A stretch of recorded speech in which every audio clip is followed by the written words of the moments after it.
All right. Fun. All right. So once again, I'm live. This second time I've had Miss Mashada carry down on my show. I was a couple actually early in the year.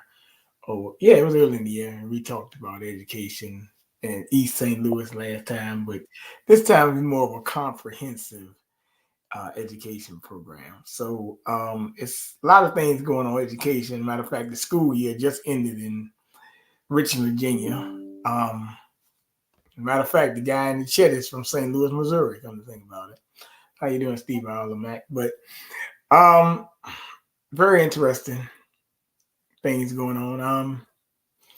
We had a school teacher, not a school teacher. We had a child in here that was shot 2 days before his high school graduation and killed, um, a couple weeks ago. So those are one thing. And last year we had a big shooting at the graduation. So yeah, well, the guy and his father got killed outside.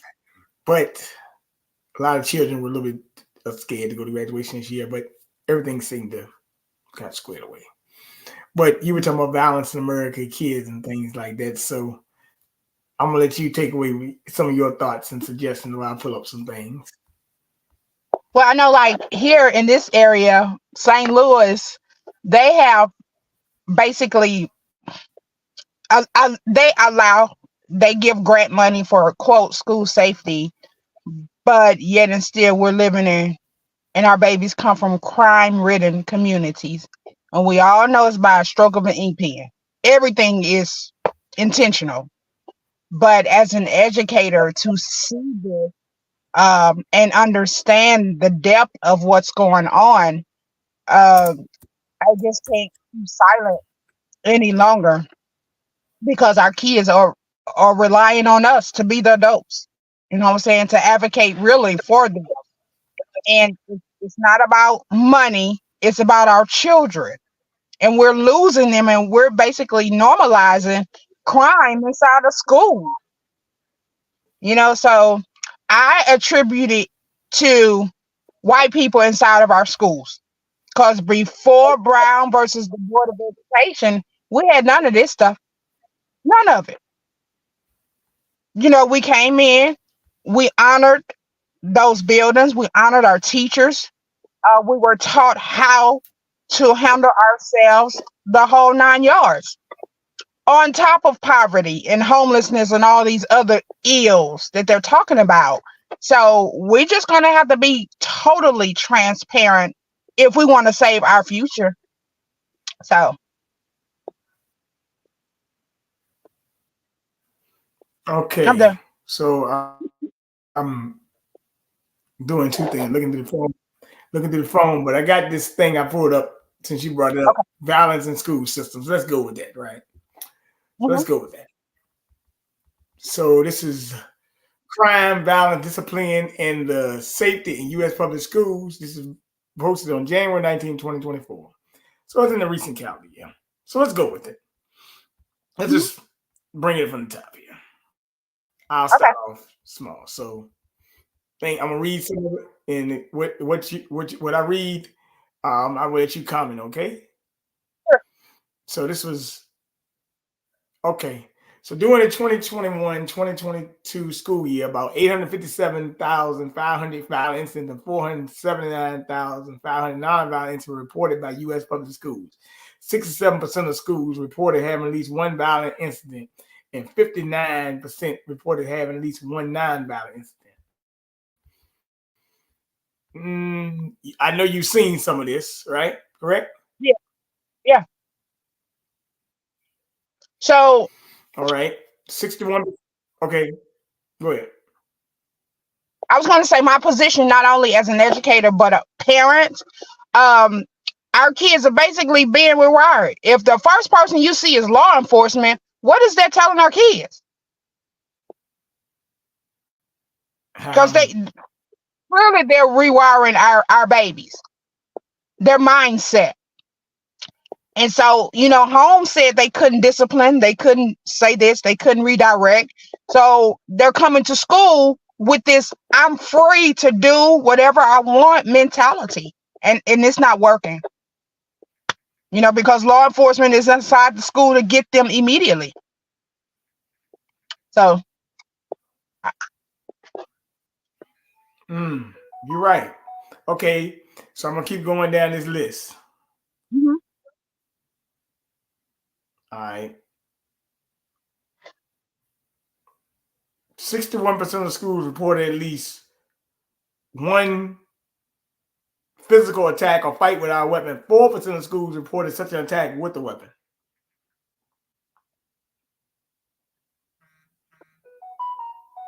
So what do Yep. you think about that? Um, I see it. I see it daily. Those stats, and they're probably generous, but I really can't fault our children because, like I said, they're coming in with the mentality of I can do what I want to do and I can show up how I want to show up. Now, this is the same generation that I can wear I'm anemic.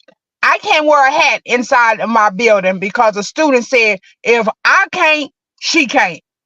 Out of respect, I took my hat off. Now, if you're able to carry as a teacher, carry weapons, because they're voting on this, and some states do allow teachers to carry weapons. What do you think those students gonna say? If you can carry, I can't. So there is no boundaries. There is no you're a child, remain in a child's place. Now it's like they're equal. So when they come in and talk about, you can talk about the drugs as well as the violence, because this is like a vaping generation. Uh, where are they getting these things from? Let's look in the community.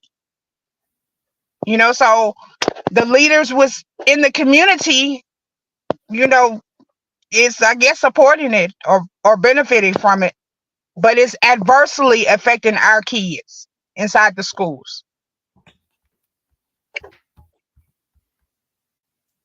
Mm. All right. So let's go down here a little bit more. 3% of Mhm. all public schools, approximately 3,000 schools, reported at least one hate crime occurred at school during 2021 2 year. The rate was high in schools with over 1,000 students, 8%. Then in schools with low enrollment ranging from 2 to 4%. All right, let me keep going. About 71% of high school, secondary schools report at least one incident of distribution, possession, use of illegal drugs. A higher percentage than reported incidents of distribution, possession, or use of alcohol. 34% prescriptive, 18%. Bullying at school at least once a week was reported by 28% of middle schools compared to 15% of high school, secondary schools, and 10% of elementary schools. Similarly, cyberbullying at school or away from school at least once a week was reported by 37% of middle schools and 25% of high secondary schools compared to 6% of elementary schools. So what that means is a lot of this stuff is coming. See, we live in a social age now too, so that's another problem we got. Mhm. So when I look at it, you said they won't let you discipline your child, right? In the home, they took it. They won't. Okay, but these teachers aren't doing it either. No, most They, definitely not. See, when the paradigm shift of teachers changed from us teaching our children to whites teaching our children, that's also when law enforcement came inside the schools. So they're not going to discipline our kids. They're not going to redirect our kids. They're not going to do any of those things. They're going to call police on our kids because they are the ones that will push our kids into the criminal justice system. We will get with our kids. Like, excuse me, we don't have a problem with building relationships with our kids. And it's overwhelming because we have more of them who don't care about us or our kids inside of our buildings. So, all right. Now check this out. So mhm, let's keep going with it. All right. 65% of all public school reporting a threat assist have reported having a threat assessment team. These teams were less common in rural school, 54%, than in town, 64%, suburbs, 69%, and city schools, 71%. 90% of all public schools reported they increased social and emotional support for students in response to the coronavirus pandemic across regions. This ranged from 88% of schools in the South to 94% of schools in the Northeast. The percentage was higher for schools in the Northeast than in schools in the Midwest and South.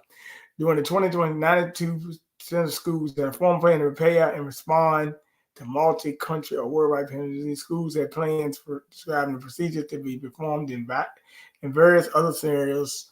Some of the most commonly reported plans were for active shooters, 96%, natural disasters, 96%, suicide threats or incidents, 94%, bomb threats, 92%. About 72% of child school were reported involving students in restorative practices. This was higher than the percentages for traditional public schools, 58%.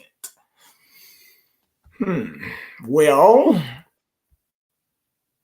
charter school is not always the best cure anyway, either, but I guess they're trying to make a point here. Uh, with the whole charter nonsense, what were we doing when we were segregated and had the worst buildings, the outdated books? What were we doing? Inventing. So it's clearly it's not public school or charter. It's who's inside the schools. Because when black teachers were inside the schools at large numbers, we were producing something totally different. We do not ask our kids permission and we don't give them choices because failure is not an option to us. Now they have a choice if they will be intelligent or come in on time and all this other stuff. And then it's translated into the real world. Not look at America crumbling. So yeah, we come to school with a different set of expectations and standards than the Here's a majority of the question. people. Ask you a question. Yes, sir. You're from down in the area by St. Louis or East St. Louis, right? Yes. And you heard this.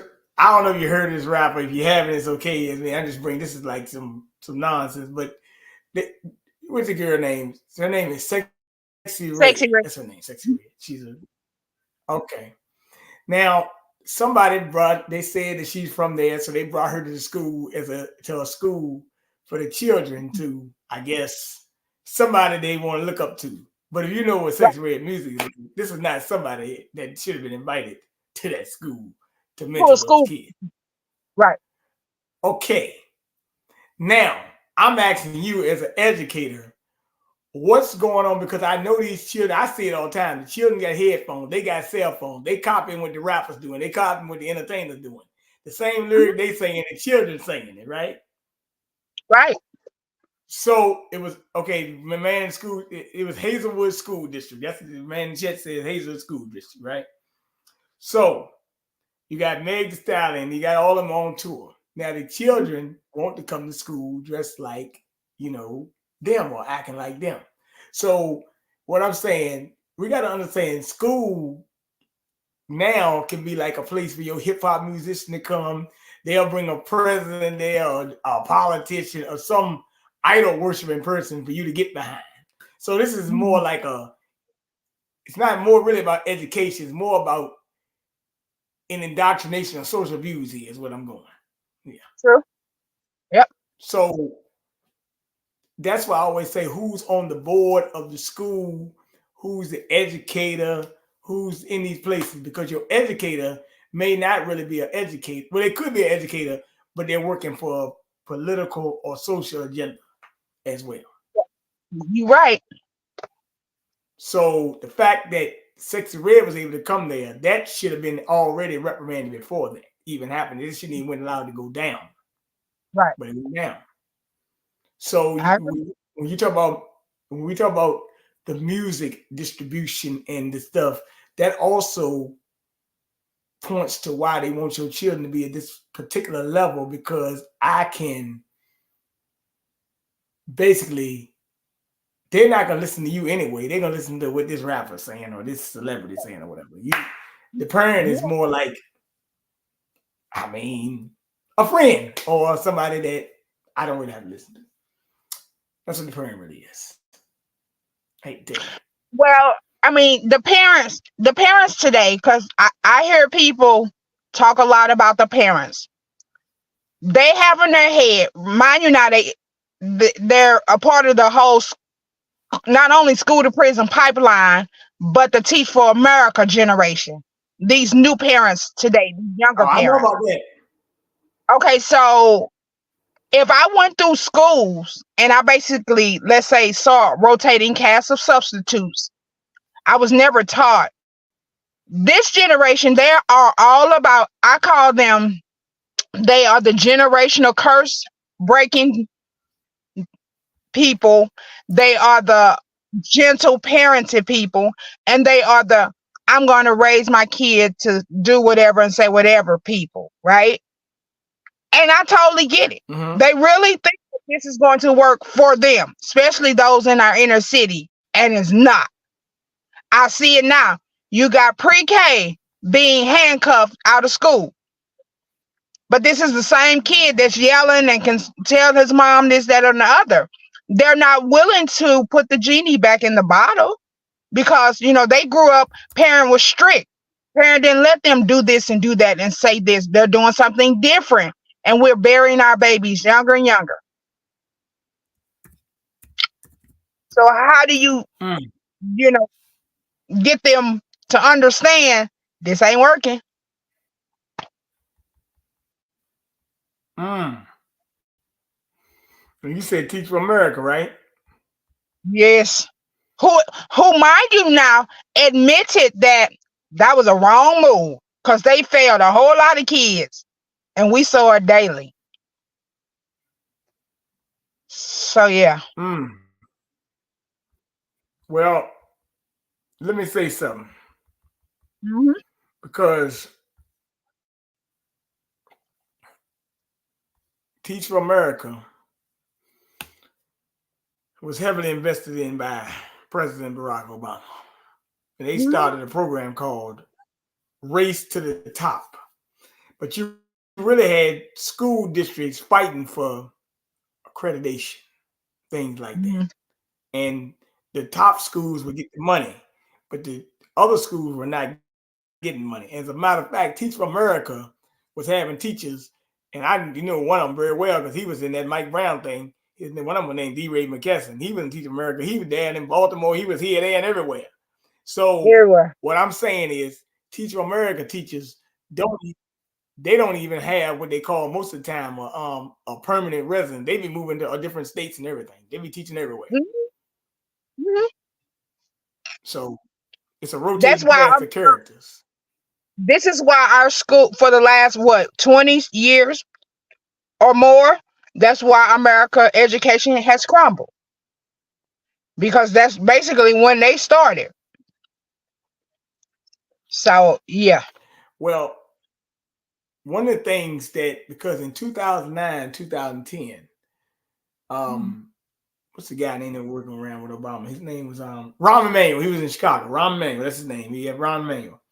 And Ane Duncan had said that Hurricane Katrina was one of the best things they was able to do in New Orleans at that time because it allowed them to reinvent their education system. Now, Mhm. okay, New Orleans was able to become one of the biggest places for charter schools at that time. And Mhm. Chicago, after 2009, 10, around that time when Obama got in office, when they started with this Teach America, Kick Race to the Top, they fired probably about, I don't know, maybe about over 10,000 black teachers, right? A lot of black teachers Mhm. got kicked down the road. Yep. Okay. They replaced them with Teach for America people. And that Mhm. got rid of your experienced teachers. They told them leave, go on retirement packages, or basically you're gone, right? They got rid of them. And Teach for America teachers actually come at a lower salary without the experience, and you can actually hire 2 to 3 teachers for the price of one big time experienced teacher. My cousin was a teacher. She told me all about it. Teach for America was nothing really but a cost cutting move. And Teach for America is also heavily invested in political agendas and unions. So a lot of Oh people yeah. have to be very, very careful when they get Mhm. involved with Teach for America because Teach for America is really it's really like getting a low paid teacher, but they're really probably usually used for political agenda like that. So they made a lot of Mhm. money off Teach America as far as grants, politicians, things like that. But the Teach for America employees ain't getting paid that much Right. as a normal experienced teacher would be. Mhm. And that's why you You're right. always see them out there for a raise, but it's not even about a raise because these are Teach for America is backed by big time philanthropy donors. So it's not even what you think Mhm. it is. It's really a con, and it's a disgrace to the teaching industry that this industry been allowed to be been around that long. That I agree with. Yep. But but however, the students, I mean not the students. Let's say I'm 36. So when I was going to school, I had a teacher, but most of my teachers were, I mean, let's be honest, right, but 40, 50. I mean, I didn't really start having young teachers until maybe about 12th grade um, or 10th grade. I mean, most of your teachers were like 25 coming in. Like, I know people now that were teaching at, well, working at a university. And then they said, well, Mhm. I'm going back to teach high school, doing something else at the university. I forgot what they were doing.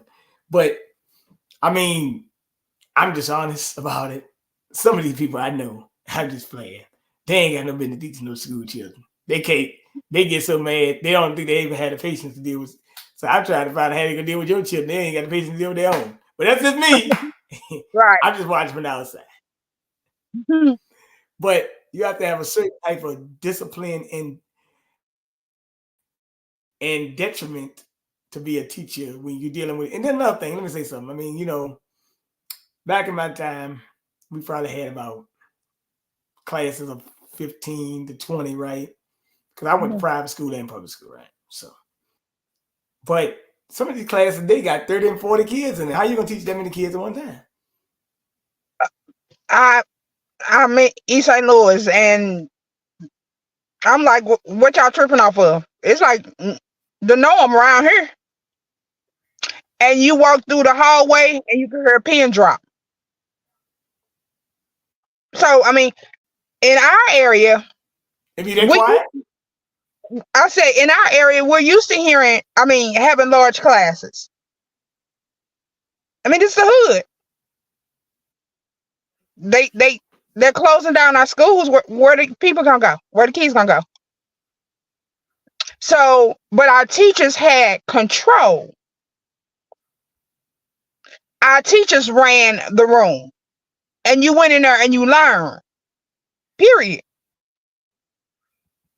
So it was nothing, out of the ordinary. But when you get these little affluent young people inside of our schools who's used to 12 in a classroom, they're going crazy. Please don't knock on my door and hand me 5 kids because you about to crack up. I'm teaching. You know, they have this buddy system in school. And black teachers always get, a certain amount of kids per day because, our other counterparts can't handle them. And we're fine with it because we understand we're there for our kids. Mm. And we prefer for them to be in our classroom than you abusing them or whatever. You know what I'm saying? So, but this is the things that we're dealing with. And, I think we need to come to Jesus moment as a people because it's not a isolated thing. Like I said before coming on, it's an American issue with our kids. And if we want to save them, we need to be discussing this genuinely because they Mm. already don't care. They don't care what they do. I mean, all you gotta do is turn on the news. Nope, turn on social media. They really are lost. you know, there's only so much those who care can take. Well, let me play this video for you. Maybe this will make you understand. I mean, well, you don't understand it, but I'm gonna play two videos of this thing, Teach for America. Hold on, see Okay. if it works. Okay.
Going into an office, working 50 hours a week, having that structure.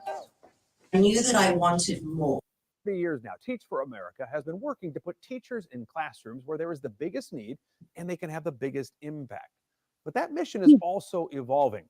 Dr. Monique Perry Graves runs Teach for America's North Carolina chapter. And so that will vary according to the school district that we are partnering with, because we partner with many school districts across the state, rural and urban and in between. Do they get help tuition-wise, those sorts of things, if they make this 2-year commitment that you talked about? Sure. So they get a lot of support. So Teach for America is a federal AmeriCorps program similar to the Peace Corps. So there's benefits that come with that as relates to student loans. They get a stipend. Sometimes people don't recognize that we actually attract people to move to the state. There's a large percentage of our incoming teachers that if it were not for Teach for America, they would not be moving to North Carolina. So some of those transitional funds help them move. As the program has evolved, then is that where this leadership track now comes in? Yes, yes. So we want to make sure that we're not just developing the teacher pipeline, but the leader pipeline. We know the benefits of a strong school leader like Kenneth. That's the more systems and school level leadership, and that's the exponential outsized impact that a core member can make. All right, so right about now, you're probably thinking, wait, who's Kenneth? Well, here he is. And his is really a story worth hearing. Kenneth Gorham is the principal at Movement Freedom Middle School in West Charlotte. He was hired for the job at the age of 24, about to turn 25. So parents are walking in and they're older than you. Yes, You know? parents, teachers, like everybody, you know. How did that go? I think the hardest part for me was me. I was blessed enough to have and to currently have a team and a staff that people a lot of times forget that I am actually 25. Principal Gorham actually grew up right here in Charlotte. He was a kid who excelled in the classroom, but says because he was black, he was often questioned. Did he belong? A painful experience that led him to set aside thoughts of law school. Even to middle school, there are moments where I would be in honors classes and I would get stopped at the door. Are you at the wrong class? Here's my schedule. Oh, that must have been a mistake, right? Those things like actually happened to me. What does that do to you emotionally when someone's questioning? Oh my like gosh, that, you know? to be questioned as a child, to raise in a house, so my mother raised me to be very confident, very ambitious, driven, grounded, and to have a household that's that way, and then to leave the household and to go into a space that is supposed to develop and cultivate you, and for the people to have that mindset at the time of my life, it was difficult for me. So you cleared these hurdles and you got through it, got a good education. Yes. Going forward, it would have been real easy, as you point out, to go on to law school, Yes, go on, yes. worry about yourself, Yes. create a career for yourself. Yes. But you didn't want to take that path. I did not. I'll tell you why. So when I came out of school, began teaching, taught fourth grade reading, taught fifth grade science and reading, I was still like, I'm going to go do the LSAT, you know, all the things.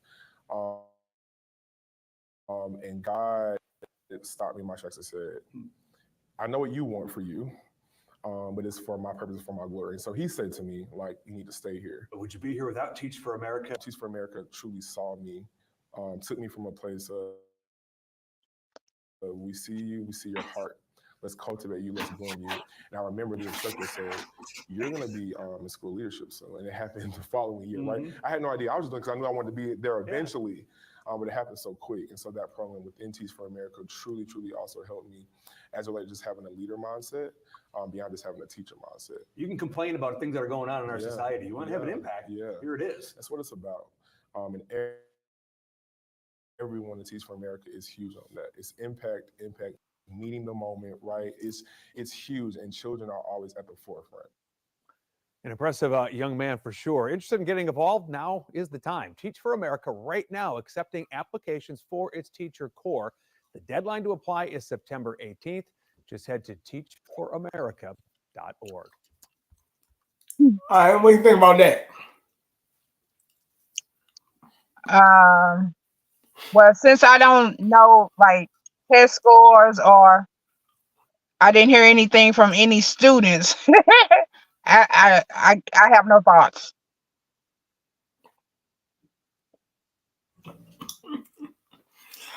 Well, I mean, do you guys think they want you to interview the students? That might blow the game up, wouldn't it? That part, because they would tell you. You know what I'm saying? So those two, they can say anything. No, kids are very transparent. So All right, I'll tell you what. Okay, well, let's pull this up. Let's pull this up then. Let's do something a little different here. Let's see what we get here. Public school testing in America. Let's put it up. Oh no, that's wrong. oh, excuse me. Let me tell you something about me. I give zero. Mm-hmm. Excuse my language. I give zero F's about test scores, especially after Me too. the college scandal. You can actually pay $500,000. Listen, I tell my students the fact that you are living in poverty should show you what's in you and how threatening they are for you to find out. I don't do well with testing our students because they're not grades, they're not stats, they're none of that. They can run wrinkles around us because they're living in this waller that's legislated by these people. You know what I'm saying? So they can keep those tests. The biggest test is them making it to school every day. You know what I'm saying? So I am I guess a humanistic kind of teacher. I need to know how you feeling. Did you eat? Are you hungry? You know what I'm saying? Yeah, they can keep all that other stuff. Because I'm only in the building to make sure their minds are right. That they don't come in shooting up the school that day. And when they got somebody that they care about and that they know care about them, they'll move the world for us. You know? Well, let's pull this up. Let me pull this up right quick. No problem. Okay, now, because this just happened the other day, 4 days ago. So you know they have to teach us again, right? Yeah. Could be. With a testing scandal, a local teacher accused of students during the Florida assessment of student thinking for math. And parents are now coming to Local 10. They are outraged because of the impact it's going to have on every student in that particular classroom. Local 10's Hannah Yeshivi is joining us as she is in Coral Springs now with this part of the story. Hannah? Christian Janine, for the every going to a public school here in Florida have to be at least during just further progress through. During this week, there's a lot of students during the test. A student struggling, she was breaking out her phone with a calculator and doing the work for the student and just showing the student an answer on the calculator. Stephanie Garcia says her daughter, who's a fifth grader here at Eagle Elementary School to take the she and other students received help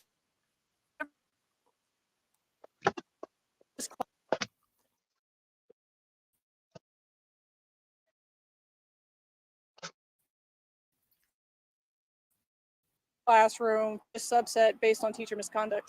Garcia says her 10-year-old daughter was asked to write Giving a statement. a statement sent to us today by the Broward School District staff and initiated an investigation, which involves gathering statements to determine the facts of the situation. Parents should have been involved from the get-go. The Broward School Department also says this investigation is ongoing and they're working hand in hand with the Florida Department of Education to ensure all proper protocols are being followed. But just in the last hour, a group of parents and students came over in support of the teacher. I don't think she did it. I think that she knows what she needs to be done. She might say, read carefully, pay attention. I mean, that's the help of any teacher will give a student before a test. Our graduation is in 1 week, and it's not fair that our own teacher is not going to be on our graduation for what she has taught us the whole year. Some mixed reactions here. As for the teacher, she is being reassigned away from the school until this investigation has concluded. For now, we are live in Coral Springs. Hannah Yeshivi, local. All right, what do you think about that? I don't know. I mean, all these kids cheat. They got smartphones. They got smartwatches. I mean, come on. I don't understand why we're acting like these kids. I'm not going to say even innocent. They are just living in the society that they're in, and it's tech. So they have answers like literally in their hand. So for teachers to listen, go do what y'all gonna do, because they're gonna copy and paste, they're gonna cheat, they're gonna do it all, because they understand that they have information at their fingertips. So that's a waste of time to me. You know what's crazy? Huh? In 2005, right? They started giving us these open, the thing they call that open book test. You know what they call book tests, right? Mm-hmm. A cell phone ain't nothing but an open book test on your phone. That's all it is. Listen, my daughter talked to me about the photo math. I had never heard of it, and come find out somebody who was homeschooled got upset with their teachers and created this photo math app. And all you do is take picture of your math problem and the answer pops right up.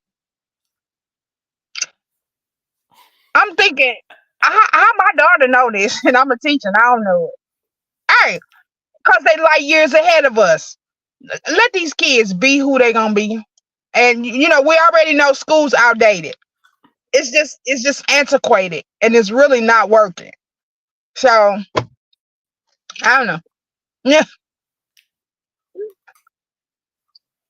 Leave that teacher alone. Let me ask you a question. How do you feel about homeschooling? How you feeling about homeschooling? That's my jam. I homeschool my children. And you know what I teach them? Nothing. I have no curriculum in the state of Illinois. I don't have to report what I teach.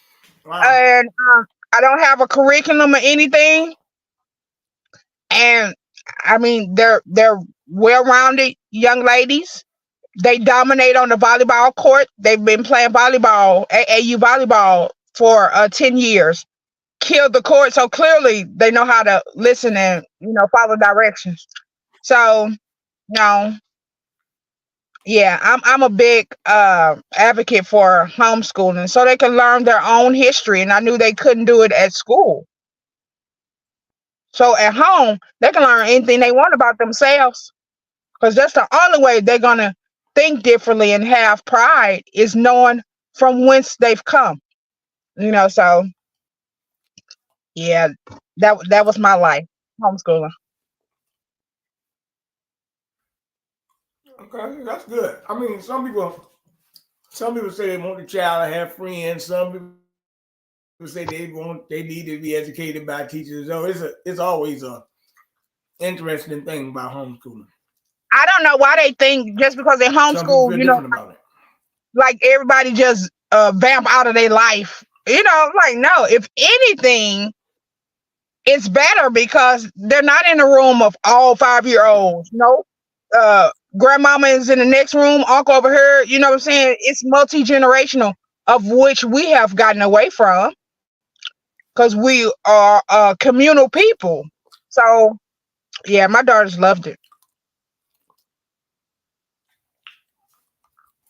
Okay, I'm gonna play um this one right here. This isn't about high school, but it's about college.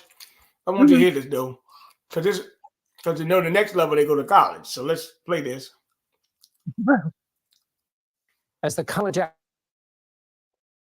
academic year comes to a close, it marks the permanent closing for several small colleges. Last week, the University of the Arts in Philadelphia announced it will be shutting down for good on Friday. The abrupt closure of the nearly 150-year-old institution directly affects its more than 1,100 students and 700 faculty members. It marks the latest in a string of closures among small arts and liberal arts schools. CBS News reporter Zach Hudak joins us here in the studio. Why is this happening, Zach? John, these schools, being art schools and small liberal arts private schools, they have a different cash flow than the big universities and state schools. They don't have, typically, barring the largest and most powerful ones, they don't have large endowments. So for all of their day-to-day costs, they are functioning based off the tuition they're bringing in day-to-day. As a result, just a small change in the enrollment can affect those costs they have day to day. And they have pretty big overheads because they have professors who they are paying tenure to, no matter whether or not enrollment goes up or goes down.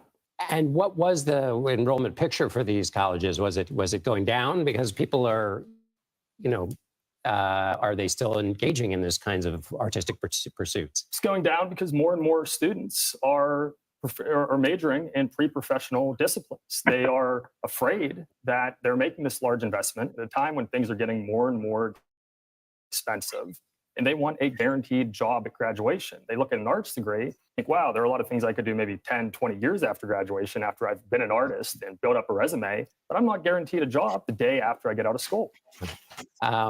Even English and history are being, ain't what they used to be. So what are some of these, are there things that some of these smaller schools are trying to do to stay open or, just to stay open?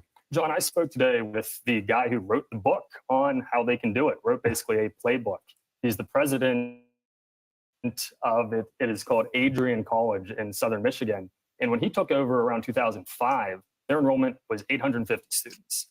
10 years later, he had more than doubled that to 1850. So his playbook goes like this. First of all, if you're an administrator, you need to have a financial plan. You cannot just assume money's going to keep coming in. If you're at a small school like this, you need to find a way to ensure the enrollment stays up.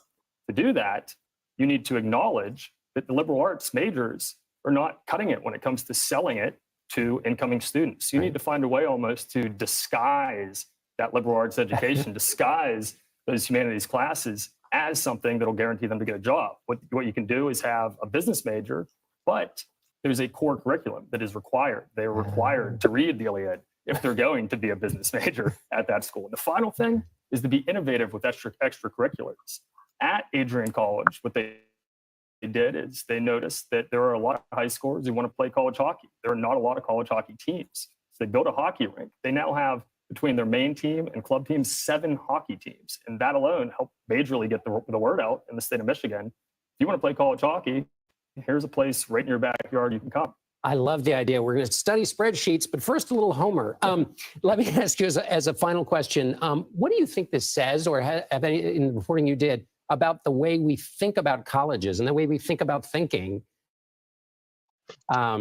in this world where, people understandably want something that they can use right away to get their first lucrative job? It says that people are not viewing college as they once did. They're not viewing it as a place to go and learn how to think critically, and learn about themselves. They're instead viewing it as a place to get job training and be guaranteed a job. That was of particular concern to a couple of the former administrators at these now defunct art schools I spoke with, who brought up the issues of having a democratic society and how important it is to have critical thinkers if we are having our citizens decide our leaders. An extension of that, even that they brought up, is the importance of having art in a democratic society. The fact that so often truth is shown through artistic expression, and that is needed to inform people in a society like our own. And All right. What do you think about that? Well, I think in this climate, we are right on target to what Fred T. Gates and Johnny Rockefeller said. We're not to raise up artists. We're not supposed to let them know that we're equal. Okay. I totally look at college differently now since the Obamas and how this country have shown us who they really are. For those who did not know, when you think of, well, when I think of college, it's pointless. And I say that because you're literally telling me I cannot teach our authentic history. Because if we were to teach our history, we will understand that we never needed brick and mortar. Us. How we live in poverty and we can still manage to make it every day. We go to work every day. You know what I'm saying? So colleges, they strip us of everything that comes natural to us. They strip it. You know what I'm saying? So what they're saying, yeah, I can see it. Because they clearly don't mind coming in the hood to get the top athletes. Well, those are the same athletes that if they had teachers that look like them, they will be scholar athletes. Because if you could do that on the field, you could do that in my classroom. So we're not even setting our kids up to go to college. We are only to get in debt. That's it. You know, so authentic education will start with teaching them who they really are. And once they get that, it's over for everybody. So they can keep college. Says an educator. Well, I'm glad you said that because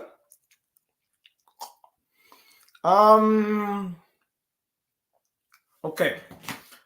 So we just had another HBCU down here in Virginia. We had St. Paul's closed about 13 years ago. Mhm. And we got one in Lynchburg the other day. They said it could be closing because it's the it could be losing its accreditation. That's what it is. Right. Those things, like you said, you got to be accredited, certain number of student passing, so forth and like.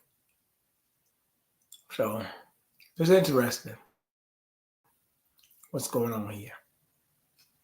So like you said, but college, like I said, it was sold to you as a benefit, but these days it can be more of a detriment as well.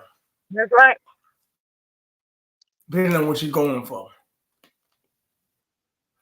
Well, to be honest, And this is for us, over the last, go ahead. Oh, I was gonna say, I share with my students. I talk to them about the granny midwives. I talk to them about basically how much agriculture make, and I say who. I get them to think who were the biggest agriculturalists in this country. It would be slaves, your people. So clearly, you know about the earth, you know about greenery, you know about all those things. And then that's when they start with the questioning. They start asking, we're saying. So I'm jogging their minds, and I'm wanting them to ask and delve deeper into who they are, because granny midwives, they were the first OBGYNs. You know what I'm saying? and then I'll have my students to look up the salary of an OGBYN. It's like $200 thousand today. I say, but it was your people who taught them everything they know. So clearly, we don't need to go to medical school, do we? No, they need to understand what's in them naturally, and then go from there. Cause all this schooling, please, we ain't never needed all of this ever. But the divide is what. Well, let me say something before I. Sure. Well, let me say something before I close out here. Uh-huh. Okay. You said that, right? Yep. Now, back when I was in school, they had a thing called homeroom, where they taught you how to cook and Home the home economics. tasks. Home economics. Cooking, we had to take. Yeah, home economics. Yeah. Okay. Most of these students are not. A lot of these students today ain't getting a home cooked meal. Matter of fact, come to think about it, they don't even have them in the school cooks anymore. We had school cooks. A lot of times they give them these packaged meals and they put them out on the cart and they say, "Here go your packaged meal," or whatever it is in there, milk, whatever. Right? Mm-hmm. Don't you understand how different it is when a child, if he don't see his mom at home cooking, he go to school, he can't get a cooked meal neither. He's eating all processed food. Yep.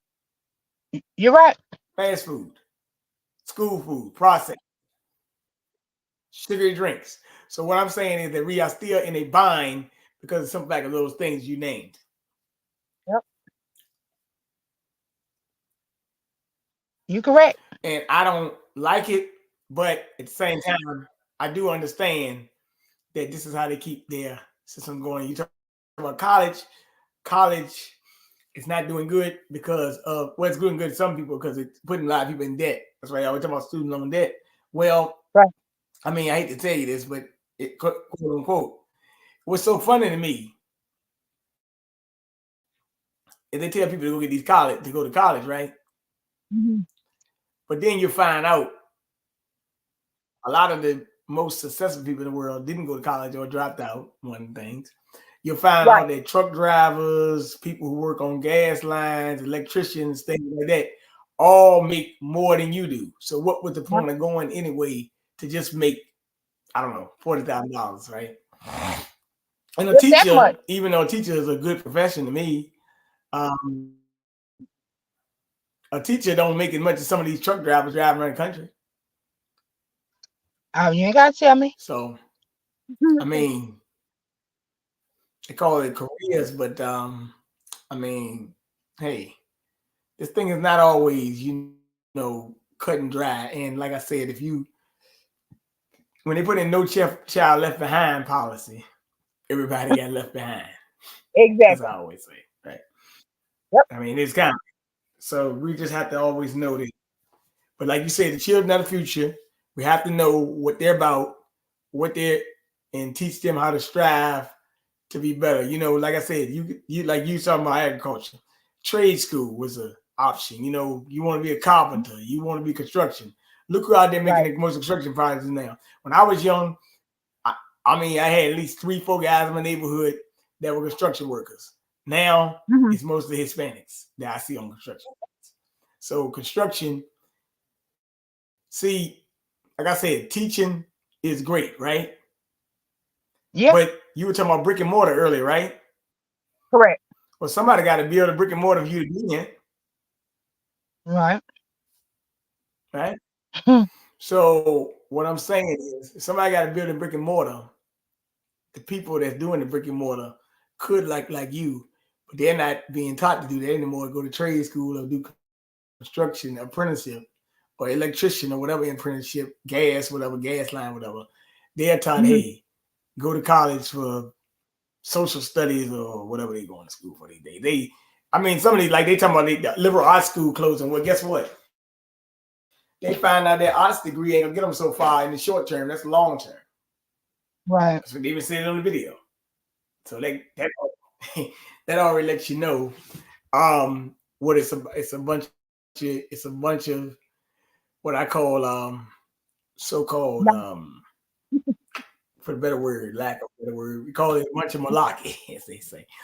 But like I said, I'm always glad to bring you on. I am glad that you are you know trying to work with the youth in St. Louis. I said you talked about volleyball earlier. One more thing I gotta ask you.